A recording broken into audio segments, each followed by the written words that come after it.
পরিবার হোক, সমাজ অথবা চাকরি, যেখানেই আপনি দায়িত্ব বেশি পালন করবেন সেখানে আপনার চাপ ধীরে ধীরে বাড়তে থাকবে।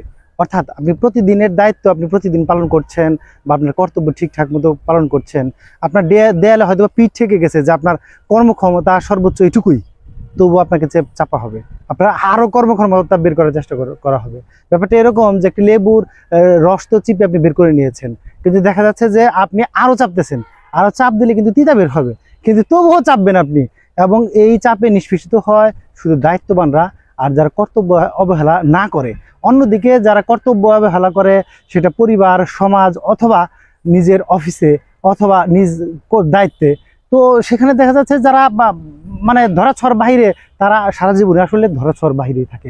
দেখা যাচ্ছে যে সে কর্মস্থলেও ফাঁকি দিতে পারছে, সে পরিবারেও ফাঁকি দিতে পারছে, সে সমাজকেও ফাঁকি দিতে পারছে। আসলে দায়িত্ববান হওয়া মানে আপনার আসলে দেয়ালে পিঠ ঠেকিয়ে আপনাকে কাজ করে যেতে হবে, আপনাকে শ্রম দিয়ে যেতে হবে। এটি আসলে পৃথিবীর নিয়ম।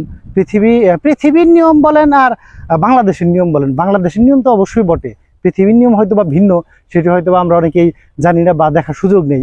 তবে বাংলাদেশের নিয়ম এটি, অর্থাৎ আপনি কাজ করবেন, আপনাকে আরও কাজ করতে হবে, আপনি দায়িত্ব পালন করবেন, আপনাকে আরও দায়িত্ব পালন করতে হবে।